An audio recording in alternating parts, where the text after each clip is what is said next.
যেতিয়া আমি প্ৰভুক নাজানিছিলো, যেতিয়া আমি ঈশ্বৰৰ পৰা দূৰত আছিলো, আমি ঈশ্বৰৰ ক্ৰোধৰ পাত্ৰ আছিলো। আমাৰ যিকোনো সময়তে আমাৰ জীৱনত যিকোনো ঘটনা ঘটিব পৰা এনে দিন আছিলে, কিয়নো আমাৰ শত্ৰুতা ঈশ্বৰৰ সৈতে আছিল। ঈশ্বৰৰ সৈতে শত্ৰুতা হোৱাৰ কাৰণে আমাৰ জীৱনত যিকোনো সময়তে ঈশ্বৰৰ ক্ৰোধ আহি পৰিব লগা আছিলে। কিন্তু আমি সেই ঈশ্বৰক ধন্যবাদ দিয়া উচিত।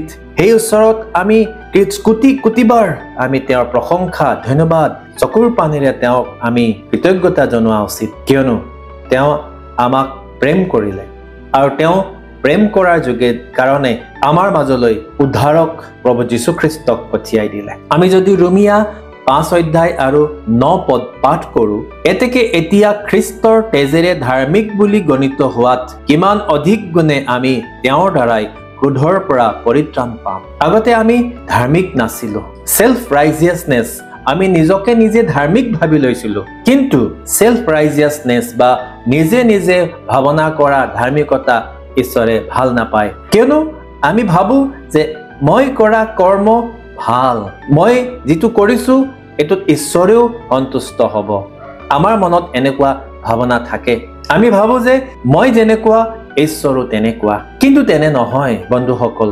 ঈশ্বৰ ঈশ্বৰেই হয়, মানুহ মানুহেই হয়। ঈশ্বৰে কৈছে তোমাৰ চিন্তা বা ভাৱনা মোৰ চিন্তা ভাৱনা আকাশ আৰু পৃথিৱী যিমান দূৰ সিমান দূৰ হয়। গতিকে মই আপোনাক ক'বৰ কাৰণে বিচাৰো, আমি সেলফ ৰাইজিয়াছ হোৱাৰ কাৰণে, আমি ধাৰ্মিক হোৱাৰ কাৰণে, আমি ঈশ্বৰে আমাক সেলফ ৰাইজিয়াছৰ কাৰণে বেয়া পাইছে। কিন্তু যেতিয়া আমি প্ৰভু যীশুখ্ৰীষ্টৰ ওচৰলৈ আহিলো, তেওঁৰ ওচৰত ক্ষমা বিচাৰিলো, তেওঁৰ তেজেৰে পাপৰ পৰা মুক্তি পালো, এতিয়া আমাক বাইবেলে কৈছে আমি এতিয়া ঈশ্বৰৰ দৃষ্টিত ধাৰ্মিক বুলি গণিত হলো।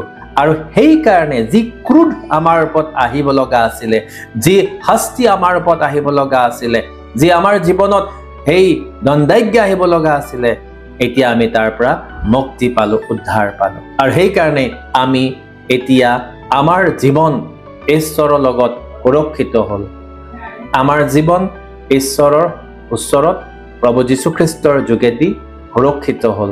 আৰু আমি এতিয়া আমাৰ জীৱনত আকস্মিক যিকোনো বিপদ, আকস্মিক যিকোনো বেমাৰ বা যিকোনো ধৰণৰ মৃত্যু আদি আক্ৰমণ কৰিব নোৱাৰে, কিয়নো আমাৰ জীৱন খ্ৰীষ্টত লুকাই আছে। শয়তানে ইচ্ছা কৰিলেও আমাৰ ওপৰলৈ সেই সকলোবিলাক আনিব নোৱাৰে, আমাক ভয় খুৱাব পাৰে। কিন্তু যেতিয়া আমি প্ৰভুৰ শৰণাপন্ন হওঁ, আমি যেতিয়া প্ৰভুৰ ওচৰত থাকোঁ, প্ৰভুৱে আমাক এই সকলোবিলাকৰ পৰা ৰক্ষা কৰে। ঈশ্বৰৰ ক্ৰোধ প্ৰভু যীশুৰ ওপৰত পৰিল আৰু প্ৰভুৱে আমাক এই ক্ৰোধৰ পৰা ৰক্ষা কৰিলে। শয়তানে আমাক আক্ৰমণ কৰিবলৈ আহিলেও, আমাক বিপদত পেলাব বিচাৰিলেও, আমাক দুখ দিব বিচাৰিলেও, প্ৰভুৱে আমাক এই সকলোবিলাকৰ পৰা সুৰক্ষা প্ৰদান কৰে। সেয়ে আজি আমি আনন্দিত হৈ উঠো। আজি সেই প্ৰভু যীশুখ্ৰীষ্টক আমি ধন্যবাদ দিওঁ আৰু তেওঁৰ লগত আমি যেন সদায় বিশ্বাসেৰে আৰু অতি আনন্দেৰে তেওঁৰ লগত আমি থাকো, কিয়নো তেওঁ আমাক মুক্তি দিলে। Praise the lord.